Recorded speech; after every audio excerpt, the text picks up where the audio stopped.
अधिक शांति समझौते को कर सरकार ने अनेक गुटों को शांति के मार्ग से जोड़ने का काम किया है।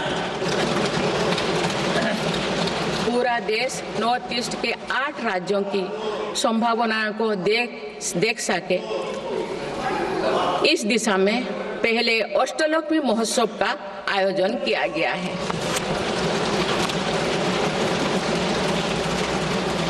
पूर्वोत्तर के विकास के साथ साथ सरकार ने देश के पूर्वोत्तर यानी पूर्वी राज्यों के सर्वांगीण विकास की कार्य योजना पर काम शुरू कर दिया गया है, जिससे रोजगार के नए अवसर भी उपलब्ध होगी।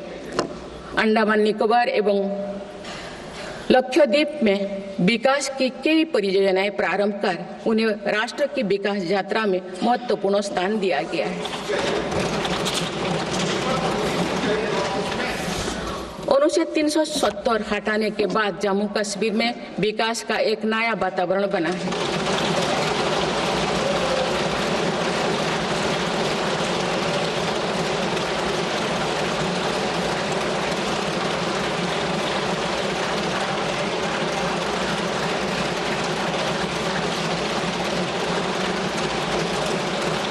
कश्मीर में लोकसभा चुनाव एवं विधानसभा चुनाव अत्यंत शांतिपूर्ण माहौल में संपन्न हुए।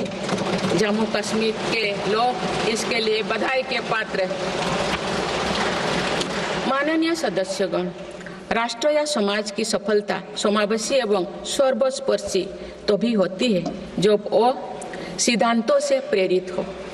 इसलिए मेरी सरकार ने उन मौलिक सिद्धांतों को हमेशा अपने कार्यनीति के केंद्र में रखा, जिनका निर्देश हमारे संविधान ने दिया है। संविधान के आलोक में मेरी सरकार की प्रमुख सैद्धांतिक प्रेरणा है सेवा।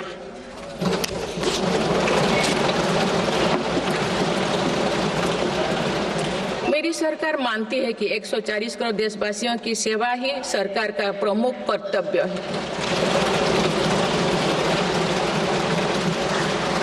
इस दिशा में सरकार पूरी संवेदनशीलता से काम कर रही है। समाज के पिछड़े वर्ग और सफाई कर्मचारियों को आसान लोन मुहैया कराने के लिए पीएम सूरज योजना का विस्तार किया गया है।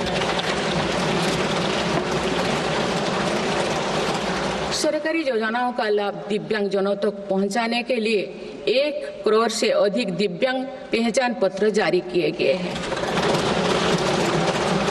स्वच्छता सैनिकों के लिए चलाई जा रही नमस्ते योजना का विस्तार कर अब स्वच्छता का बीड़ा उठाने वाले भाई बहनों को भी इसमें शामिल किया गया है।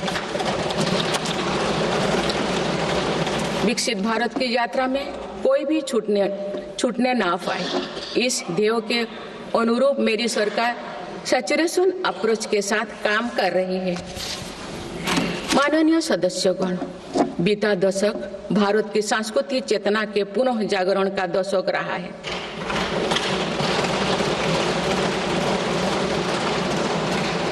हम अपनी विरासत पर गर्व और विकास के प्रति समर्पण के साथ ऐसा भविष्य गढ़ रहे हैं जहां संस्कृति और प्रगति साथ साथ आगे बढ़े।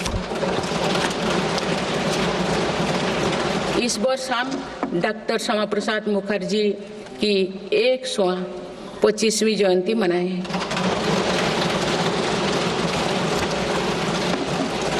उन्होंने कहा था कि सच्चा राष्ट्रवाद केवल भारत की भौतिक एकता नहीं, बल्कि उनकी सांस्कृतिक एकता को मजबूत करने में है।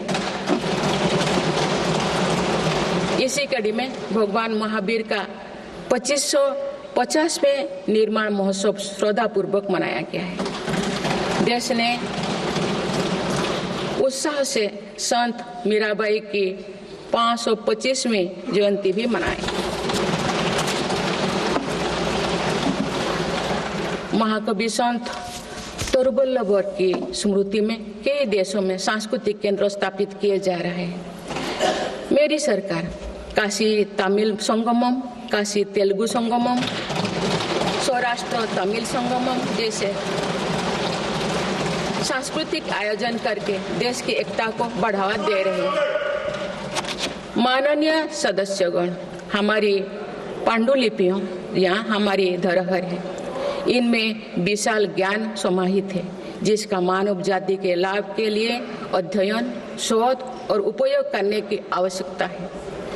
उन्होंने प्रौद्योगिकी का उपयोग करके पांडुलिपियों के डिजिटाइजेशन और संरक्षण का कार्य मिशन मोड पर प्रारंभ किया जा रहा है।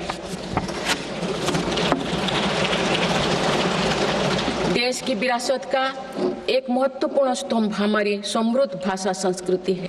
मुझे खुशी है कि सरकार ने आसामी, मराठी, पाली, प्राकृत और बांग्ला भाषाओं को क्लासिकल लैंग्वेज का दर्जा दिया है। भारत की सभी भाषाओं में सरलता से संवाद के लिए AI की सहायता से भाषिणी प्लेटफॉर्म का देशवासी व्यापक उपयोग कर रहे हैं।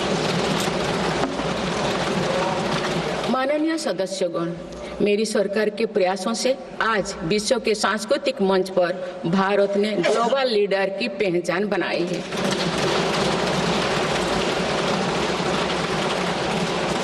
सभी एशियाई बौद्ध देशों को आपस में जोड़ने के लिए मेरी सरकार ने पहली एशियाई बुद्धिस्ट कॉन्फ्रेंस का आयोजन किया।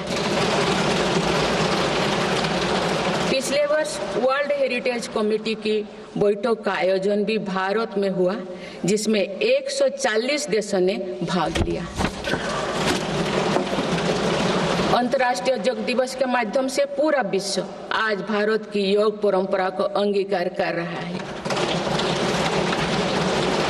माननीय सदस्यगण, प्रगति की भव्य इमारत को नई बुलंदियों तक ले जाने के लिए मजबूत स्तंभों की जरूरत होती है। भारत के विकास के लिए मेरी सरकार ने रिफॉर्म, परफॉर्म और ट्रांसफॉर्म के ऐसे ही 3 मजबूत स्तंभ बनाए हैं। आज ये सब पूरी दुनिया में भारत के नए गवर्नेंस मॉडल का पर्याय बन गए हैं। सरकार ने संविधान के लागू होने से पहले बने कानूनों की विस्तृत समीक्षा की है। कई कानूनों को निरस्त या संशोधन किया जा रहा है ताकि पूरा तंत्र वर्तमान सामाजिक और आर्थिक चुनौतियों का सामना कर सके। सरकार अब तक 1500 से अधिक पुराने और आवश्यक कानूनों को निरस्त कर चुके हैं। गुलामी के कानूनों को हटाकर दंड संहिता के स्थान पर न्याय संहिता लागू की गई है।